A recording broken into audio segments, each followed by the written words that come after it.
નમસ્તે વિદ્યાર્થી મિત્રો, કેમ છો? મજામાં? તો આવીએ 13મા દાખલાના આપણે છુપા હવાલા પગારનો હવાલો આપણે છેલ્લે સમજ્યા હતા. હવે એના પછીનો જો માલ સ્ટોક એમાં કાઉન્સમાં માહિતી છે 31/3/17, પણ એ તો આપણને ખબર છે એ માલ સ્ટોક 31/3/17 એટલે આપણને ખ્યાલ આવે કે શરૂનો કે આખરનો. તો આપણને ખ્યાલ આવી ગયો કે 31/3/17 એટલે આખર માલ સ્ટોક છે, તો એ હવાલો નથી. પણ વીમા પ્રીમિયમ જો 2000 આપ્યું છે ને એમાં કાઉન્સમાં માહિતી આપી છે. જો આપણે લખીએ આ કાચું સરવૈયું 31/3/17 કાચું સરવૈયું એટલે વર્ષ ક્યાંથી શરૂ થયું હોય? 1/4/16 તો આ એક કાચું સરવૈયું છે. આવું થા. હવે એમાં જો આપેલું છે આ વીમા પ્રીમિયમ 2000 આપેલું છે, પણ કાઉન્સમાં માહિતી છે. શું માહિતી છે? તો કે જેમાં ₹1200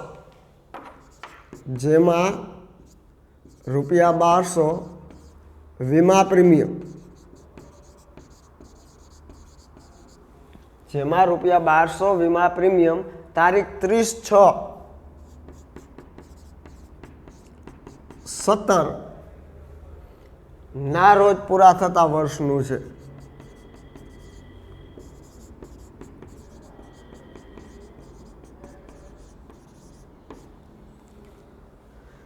જો જેમાં એટલે આમાં જ આ ₹2000 વીમા પ્રીમિયમ છે એમાંનું જ કેટલાનું વીમા પ્રીમિયમ? 1200. એ વાર્ષિક જ આપ્યું છે.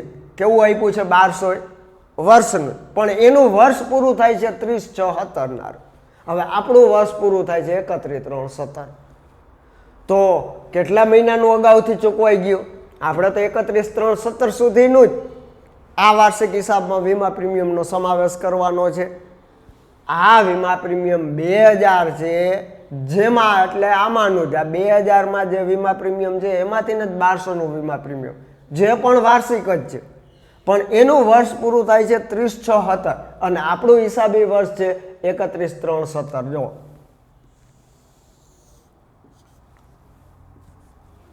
તો એનો મતલબ કે આપણે 3 મહિના આગળ નીકળી ગયા. ચોથો, પાંચમો અને છઠ્ઠો આપણે તો 31/3 પૂરું કરી દેવાનું છે. આ 3 માસ અગાઉથી ચૂકવાઈ ગયું. તો વિચાર લ્યો 12 માસ ₹1200 હોય તો માસિક ₹100 હોય, તો માસિક ₹100 હોય તો 3 મહિનાનું ₹300 થાય. મતલબ કે આ વીમા પ્રીમિયમ જે 2000 છે એમાં ₹300 અગાઉથી ચૂકવેલ છે. સમજાય છે? વર્ષ આપણું પૂરું થાય છે 31/3/17. આ 1200 વીમા પ્રીમિયમ આમાંનું, એટલે આ 2000 ટોટલ વીમા પ્રીમિયમ આપ્યા છે એમાં એકથી વધુ પ્રીમિયમ હશે. હવે આ 2000માં 1200 જે સમાયેલા છે એમાંથી 900 તો બરોબર છે, પણ આ 300 એ આપણા વર્ષની બહારના છે. એટલે કે વર્ષ પછીના, આ હવે પછીના વર્ષમાં આવે તો એ આ વર્ષમાં સમાવેશ થઈ ગયો. તો તમારે આવા હવાલામાં ખાસ ધ્યાન રાખવાનું. આ વાર્ષિક જ પ્રીમિયમ આપ્યું છે તો 12 ભાંગી નાખો એટલે માસિક ₹100 થઈ ગયું. હવે તમારે અહીંયા જે તારીખ આપી હોય એ તમારી આપેલી વાર્ષિક હિસાબની તારીખથી કેટલા મહિના અગાઉ આગળ વહી ગયા છે એટલા મહિનાનું અગાઉથી ચૂકવેલ થાય. તો અહીંયા 3 મહિના અગાઉથી ચૂકવેલું થશે. તો 1 મહિનાનું ₹100 તો 3 મહિનાનું ₹300 એ અગાઉથી ચૂકવે. તો નફા નુકસાન ખાતાની ઉધાર બાજુ, કઈ બાજુ? ઉધાર બાજુ વીમા પ્રીમિયમ કેટલું આપ્યું છે? આ 2000 અંદર રાખવાનું, એમાંથી માઇનસ અગાઉથી ચૂકવે આ 300. તો ખરેખર ચાલુ વર્ષનું 1700 થાય. આ 300 જે અગાઉથી ચૂકવેલું છે એની બીજી અસર મિલકત લેણા બાજુ. અગાઉથી ચૂકવેલું છે તો આપણું પાછું લેણું થાય આ વર્ષનું, એટલે પાછા લઈ લેવાના 300 થઈ ગયો. તો આ છુપા હવાલાય બોર્ડના પેપરમાં 1-2 હશે. ચાલો ઉધાર બાજુ એ પૂરું. હવે જમા બાજુએ જો હર્ષાની લોન, હર્ષા કોણ છે તો કે ભાગીદાર, ભાગીદારની લોન ઉપર વ્યાજનો દર ન આપ્યો હોય તો 1932 જોગવાઈ મુજબ આપણને ખ્યાલ છે કે 6% વર્ષના અંતે વ્યાજ મળે। ચાલો તો હર્ષાની લોન આપી છે 10,000ની, 1/10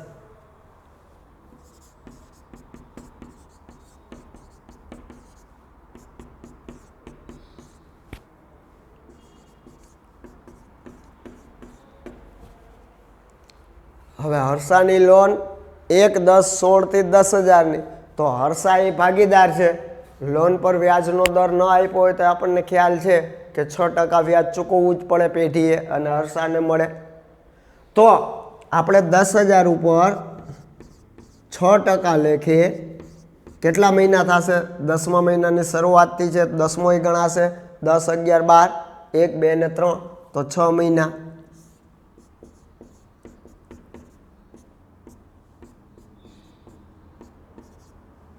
તો ₹300 થાય। હવે આ ખાસ જોઈ લેવું કે લોન પર વ્યાજ કાંઈ આપ્યું તો નથી ને? કાચા સરવૈયામાં ઉધાર બાજુએ લોન પર વ્યાજ કાંઈ છે તો નહીં ને? તો જો અહીંયા છે લોન પર વ્યાજ 200 આપ્યું છે ઉધાર બાજુએ, એનો મતલબ કે પેઢીએ ₹200 તો ચૂકવી દીધા છે, તો થાય છે કેટલું? ₹300। તો 100 જ ચૂકવવાના બાકી આ હવાલ। જો લોન પર વ્યાજ ઉધાર બાજુએ કાંઈ આપ્યું ન હોત તો આ 300 એ 300 ચૂકવવાના બાકી થાય। તો આ 300ની બે અસર, એક અસર નફા નુકસાન ખાતાની ઉધાર બાજુ અને બીજી અસર પાકા સરવૈયામાં મૂડી દેવા બાજુ 300ની। પણ અહીંયા લોન પર વ્યાજ 200 આપ્યું છે, તો જો આ નફા નુકસાન ખાતું, આ ઉધાર, તો જો લોન વ્યાજ કાચા સરવૈયામાં આપ્યું છે ઉધાર 200, તો ઉધાર 200 મુકાઈ ગયા। હવે ખરેખર આપણે ગણતરી કરી તો 300 થાય, તો ચૂકવવાનું બાકી ₹100, આ 300, તો આ 100નો જ હવાલ। આની બીજી અસર મૂડી દેવા બાજુ પાકા સરવૈયામાં ચૂકવવાનું બાકી લોન પર વ્યાજ। હવે આપણને એ લોન પર વ્યાજ આપ્યું છે, એમ તો નથી આપ્યું કે હર્ષાની લોનનું વ્યાજ, તો આપણે કેમ ગણી લીધું હર્ષાની લોનનું વ્યાજ? તો અહીંયા લોન એક જ છે હર્ષાની, એટલે આપણે સમજી જ જાય ને કે લોન પર વ્યાજ, તો આપણે પેઢીએ લોન જ એક જ લીધેલી છે હર્ષાની, તો એ લોનનું વ્યાજ એ હર્ષાની લોનનું જ વ્યાજ હોય એમ સમજી લેવાનું છે। સમજાઈ ગયા? થઈ ગયો? તો ખાસ વિદ્યાર્થી મિત્રો હવાલા, હવે તમને વારંવાર જે હવાલાને સહેલા લાગે છે એ તો તમને આવડે જ છે, તો તમારે હવે કેવા હવાલા કે જે તમને સમજવામાં અઘરા પડતા હોય, અને આમ તો અમુક હવાલા તો હર દાખલામાં વારંવાર પગાર ચૂકવવાનો બાકી, ભાડું મળવાનું બાકી, આવા હવાલા તો હવે આવડે જ, અને એ એકાદા બે તો આવશે જ। હવે મૂડી પર વ્યાજ ગણવું, ઉપાડ પર વ્યાજ ગણવું, ચાલુ ખાતા ઉપર વ્યાજ ગણવું, કોઈ મિલકત ઉપર ઘસારો ગણવો, તો આવા હવાલા તો તમને આવડે જ છે। તમને આખર સ્ટોકમાં આપણે સમજાવી દીધું કે આખર સ્ટોક હવાલામાં હોય તો જ બે અસર, એક વેપાર ખાતાની જમા બાજુ અને બીજું પાકા સરવૈયામાં મિલકત લેણા બાજુ। હવે એમાંય આપણે સમજાવેલું છે કે આખર સ્ટોકની કિંમત ઘટતી હોય તો ઘટાડવાની છે, વધતી હોય તો વધારવાની નથી, તો આપેલી જ કિંમત લઈ લેવાની, વધારો કરવાનો નથી। તો હવે આવા હવાલા તો તમને આવડે જ, તો જે હવાલા તમને સમજવામાં થોડા કઠિન પડે છે એ હવાલાને તમારે ખાસ વળગી રહેવાનું છે। અને આ વર્ષે બહુ સરળ દાખલો હશે, એટલે મેં હોમવર્કની અંદર જે દાખલા આપ્યા છે ઉદાહરણના એક પણ દાખલો નથી દીધો, કેમ કે એ 30 ને વધુ એન્ટ્રીવાળા છે દાખલા, હવાલા 7-7, 8-8, 10-10 હવાલાવાળા દાખલા છે। તો આ વર્ષે બોર્ડની અંદર વધુ શક્યતા કે કાયદેસર 30થી અંદરની જ એન્ટ્રી કાચા સરવૈયામાં, એટલે કે 24 થી 30ની વચ્ચે જ 5 જ હવાલા, એવો સરળ દાખલો હશે। એટલે મેં તમને હોમવર્કની અંદર સ્વાધ્યાયના 8, 9, 10, 11 ને 12 એ નાના નાના દાખલા જ આપ્યા છે, તો ખાસ એને ગણજો। એ સાવ સહેલાઈ છે, સાવ નાના દાખલા છે, અને એવો જ બોર્ડની અંદર આ વર્ષે પૂછાય એવી શક્યતા છે। તો હજુ જે વિદ્યાર્થી મિત્રોને ખાસ આ 11 ગુણનો દાખલો છે, આ સંપૂર્ણ પ્રકરણ આ વર્ષે રાખેલું છે। કંપનીના વાર્ષિક હિસાબ ભાગ 2 માંથી 11 ગુણનો દાખલો છે, એ ચેપ્ટર સંપૂર્ણ રાખેલું છે। તો આ ચેપ્ટરને તમે સમજશો તો કંપનીના વાર્ષિક હિસાબે તમને આવડશે। એટલે ખાસ મિત્રો આને સમજજો। અને હું વારંવાર કહું છું કે આ જો પ્રકરણમાં તમને પાકું સરવૈયું વ્યવસ્થિત સમજાશે તો ભાગ 2 ની અંદર નાણાકીય પત્રકો આવડશે, હિસાબી ગુણોત્તર આવડશે અને રોકડ પ્રવાહ પત્રક એ આવડશે। તો તમે સમજી શકશો અને એ સરળતાથી સાવ નાના એવા પ્રકરણ છે કે ગુણ લઈ શકશો। 4 ગુણના દાખલા બોર્ડના પેપરમાં પૂછાય છે, તો એ 4 ગુણ તમે 4, 13 ને 12 ગુણ સરળતાથી લઈ શકશો। એટલે આને ખાસ સમજજો। વાર્ષિક હિસાબને ન આવડે કે અધૂરું આવડે તો છોડી ન દેતા। હજુ તમારી પાસે વેકેશન છે 18 તારીખ સુધી, તો એ વેકેશનમાં ખાસ અને જે વિદ્યાર્થી મિત્રોને હજી કઈ એન્ટ્રી ક્યાં ખાતે આવે એ પણ ન આવડતું હોય તો એ વારંવાર પાઠ્યપુસ્તકમાં નમૂના આપ્યા છે, સમજો, મનન કરો યા લખો, રફકામ કરો। એ નમૂના તો આવડવા જ જોશે કે કઈ એન્ટ્રી ક્યાં ખાતે આવે, વેપાર ખાતે આવે, નફા નુકસાન ખાતે આવે, નફા નુકસાન ફાળવણી ખાતે આવે, મૂડી યા ચાલુ ખાતે આવે કે પાકા સરવૈયામાં આવે। એ તો તમારે પ્રથમ એ આવડતું હશે તો જ દાખલો ગણી શકાશે। એટલે જે વિદ્યાર્થી મિત્રોને એ હજી ઓછું ફાવતું હોય તો એ વારંવાર મનન કરે। જેને સખત હવાલા જે લાગતા હોય તો પાઠ્યપુસ્તકમાં હવાલાનું પણ લિસ્ટ આપેલું છે।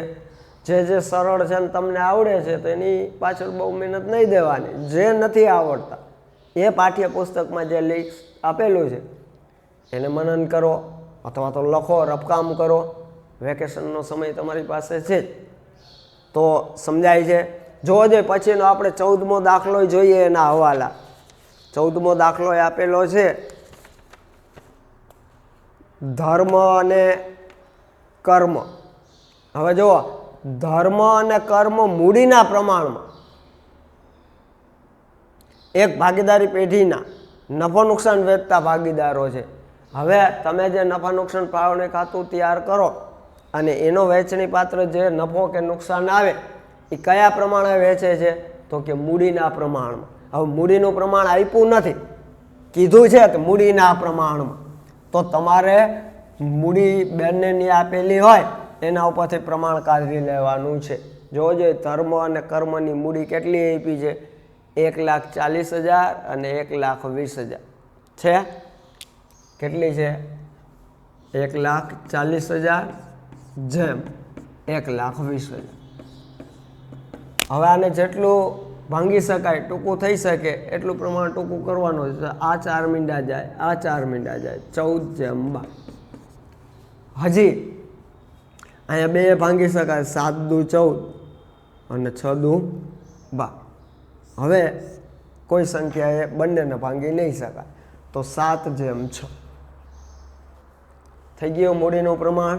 તો આવી રીતે રફકામમાં મૂડીનું પ્રમાણ કાઢી લેવાનું છે। જો અહીંયા બંને ભાગીદારો મૂડીના પ્રમાણમાં નફો નુકસાન વેચતા ભાગીદારો છે, એ મૂડીનું પ્રમાણ આપ્યું નથી તો એ આપણે શોધવું જોશે મૂડી ઉપરથી।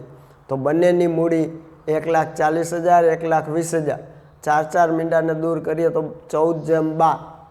તો હજુ આ બંનેને 2 ભાંગી શકાશે, 7 દુ 14, 6 દુ 12, તો 7/6। તો તમે જે નફા નુકસાન ફાળવણી ખાતે નફો આવે એ બંને ભાગીદારો વચ્ચે 7/6ના પ્રમાણમાં ફાળવવાનો રહેશે। જો કાચું સરવૈયું આપણે 11મા ધોરણમાં શીખી ગયા। હવે એ આપણને ખબર છે કે કાં તો ખાતા સ્વરૂપે આપ્યું હોય અને કાં તો પત્રક સ્વરૂપે આપ્યું હોય। ક્યારે ખાતા સ્વરૂપે કહેવાય તો કે ઉધાર બાકીઓ અને જમા બાકીઓ અલગ અલગ આપી હોય તો એ ખાતા સ્વરૂપ, અને જો ઉધાર બાકીઓ અને જમા બાકીઓ અલગ અલગ ન હોય એટલે કે ખાતા સ્વરૂપે ન હોય તો એ પત્રક સ્વરૂપે હોય। પત્રક સ્વરૂપમાં શું છે, ઉધાર અને જમા બંને સાથે હોય અને રકમ રૂપિયાના ખાના બાજુ બાજુમાં હોય, ઉધાર રૂપિયા અને જમા રૂપિયા, તો એને પત્રક સ્વરૂપે કહેવાય. અને બે બાજુઓમાં વેચાયેલા હોય, ડાબી બાજુ ઉધાર બાકીઓ અને જમણી બાજુ જમા બાકીઓ, તો એ ખાતું કહેવાય. અહીંયા જો ખાતા સ્વરૂપે આપ્યું છે ઉધાર બાકી અને જમા બાકી. ચાલો એની અંદર આપણે હવાલા જોઈએ. તો જો પ્રથમ હવાલો આખો સ્ટોક છે, કેટલો છે? 21,000, જેમાં સ્ટેશનરી સ્ટોક 2,000 સમાયેલ છે. તો એનો મતલબ કે 21,000 માલનો સ્ટોક નથી. જો શું કહે છે, આખર સ્ટોક આપ્યો છે 21,000, પણ એમે કીધું છે કે જેમાં 2,000 સ્ટેશનરીનો સ્ટોક છે. તો એનો મતલબ કે 21,000 માલનો સ્ટોક નથી. તો 21,000 માંથી 2,000 જાય તો 19,000 છે, તો એ માલનો સ્ટોક છે. તો 19,000 ની બે અસર થાય.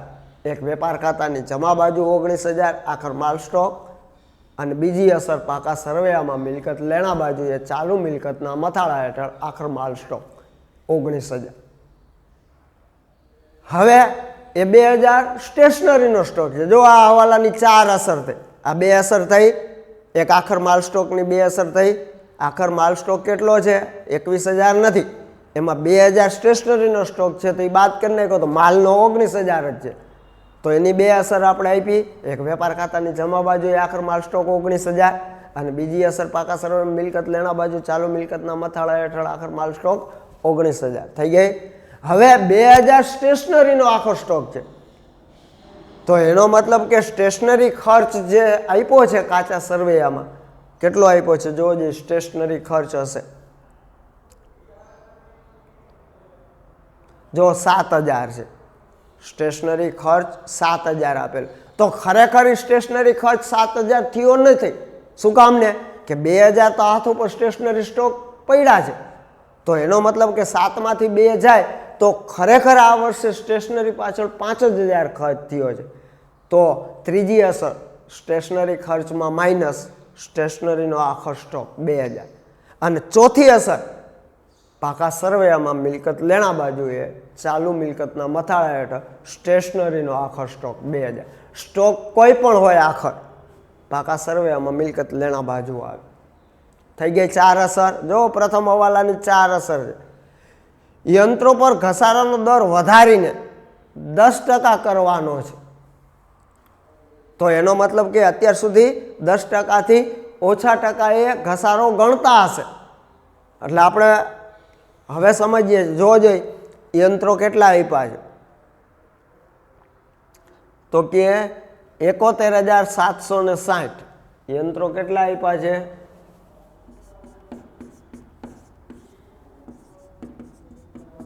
તો પાકા સરવૈયામાં મિલકત લેણા બાજુએ આપણે લખી યંત્રો. હવે આપણે આગલા દાખલામાં કીધું કે જ્યારે કોઈ પણ મિલકત આવે ત્યારે તમારે ખાસ, હવે અહીંયા યંત્રો આવ્યા તો તમારે એ જ બાજુએ તપાસી લેવાનું કે યંત્રોમાં વર્ષ દરમિયાન વધારો કે ખરીદી તો નથી ને, જોવો જોઈએ, તપાસો જોઈએ. તો કે ના. તો સામે જોવો જોઈએ જમા બાજુએ યંત્રોનું વેચાણ તો નથી કર્યું ને ચાલુ વર્ષે, તો કે ના.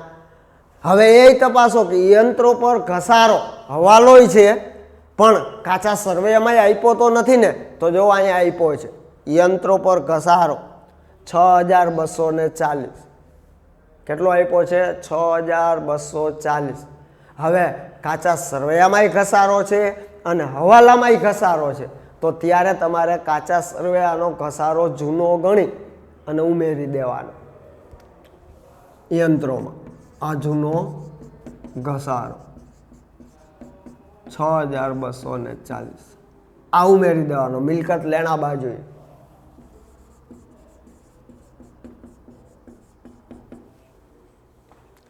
તો કેટલો થાય? તો કે 78,000. હવે નવો ઘસારો એ માઇનસ કરવાનો હવાલાનો. કેટલા ટકા? 10%. જો અત્યાર સુધી આટલો ઘસારો નહોતો થતો, 10%થી ઓછો હશે. હવે આ વર્ષે વધારીને 10% કર્યો. આ બાદ બાકી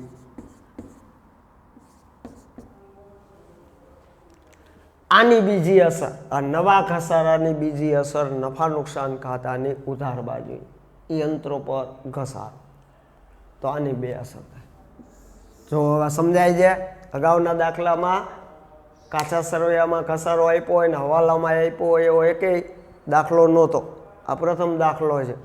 તો હજી સમજી લ્યો, જો કાચા સરવૈયામાં ઘસારો ન હોય તો સીધા આના 10% ઘસારો અને એની બીજી અસર નફા નુકસાન ખાતા. પણ કાચા સરવૈયામાંય ઘસારો હોય અને હવાલામાંય ઘસારાનો દર આપ્યો હોય તો પહેલાં મિલકતની અંદર જૂનો કાચા સરવૈયામાં જે જૂનો ઘસારો છે એ ઉમેરી દો. એ ઉમેરીને જે રકમ આવે એના ઉપર જે હવાલામાં ઘસારોનો દર આપ્યો છે એ નવો ઘસારો ગણી અને આની બીજી અસર નફા નુકસાન ખાતાની ઉધાર બાદ. એટલે હવે કોઈ પણ દાખલો ગણો તો મિલકતો આવે તો ખાસ આટલું જોઈ જ લેવાનું કે ચાલુ વર્ષે મિલકતમાં વધારો તો નથી થયો ને, વધારો થયો હોય તો કઈ તારીખથી થયો છે, એનો કેટલો ઘસારો ગણાય વર્ષ પૂરું થાય ત્યાં સુધીનો, આ બધી ગણતરી ધ્યાનમાં રાખવાની છે.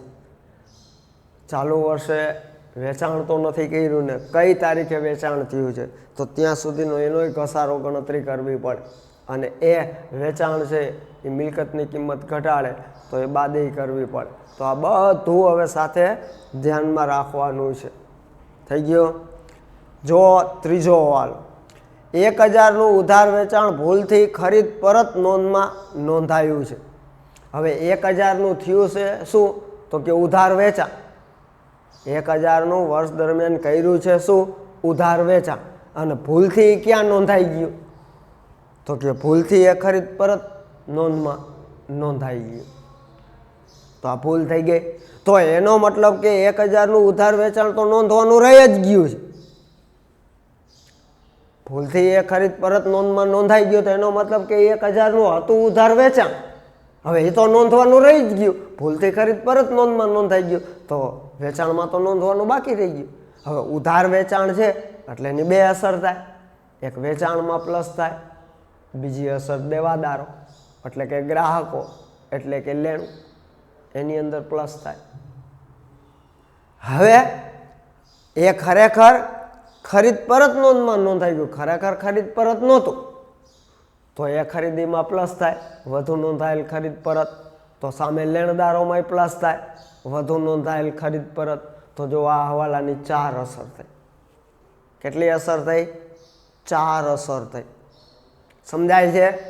એક તો ભૂલ થઈ. શું ભૂલ થઈ કે 1000નું હતું ઉધાર વેચાણ, હવે ભૂલ શું થઈ ગઈ એ 1000 ખરીદ પરત નોંધમાં નોંધાઈ ગઈ.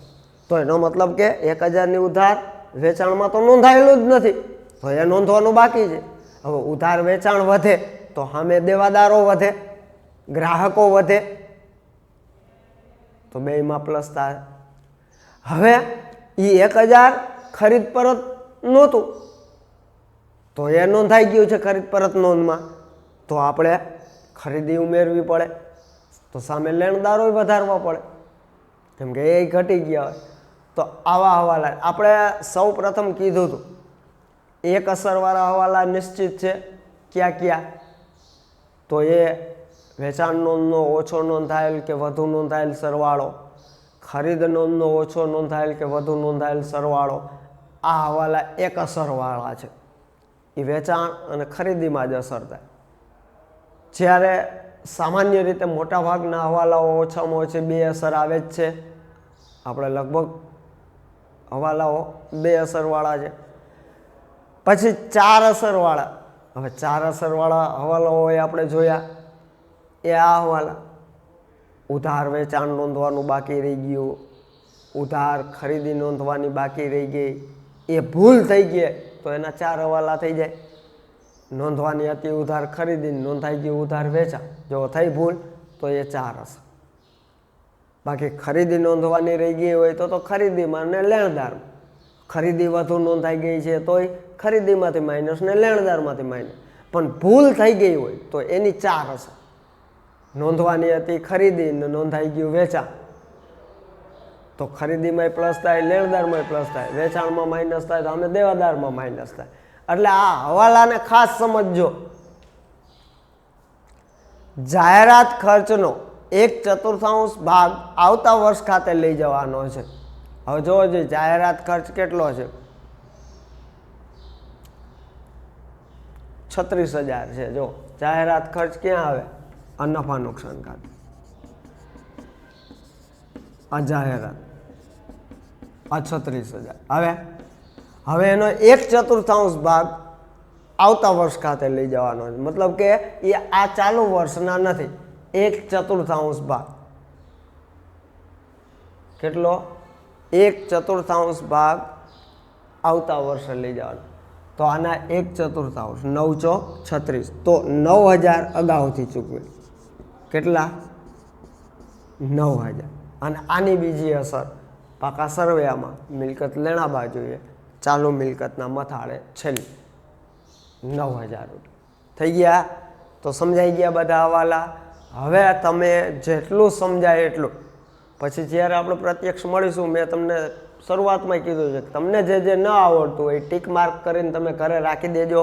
જ્યારે સ્કૂલ ખુલે ને તમે પ્રત્યક્ષ રીતે મળો ત્યારે જે ચાલેલા ચેપ્ટરમાં તમને ન સમજાતું હોય એ તમને ક્યારે યાદ રહેશે, ટીક માર્ક કરી લેશો તો એ આવી અને શરૂઆતમાં એ સમજી લેવાનું છે. પછીનો આપણો અભ્યાસક્રમ આગળ વધારવાનો છે. 30% ઘટાડો થઈ ગયો છે, 70% એ પણ તમને સમજાવેલું છે. અને છતાંય નેક્સ્ટ જ્યારે વેકેશન ખુલશે અને આપણે મળીશું ત્યારે ચર્ચા કરીશું. તો ત્યાં સુધી રજા આપશો. જય હિન્દ.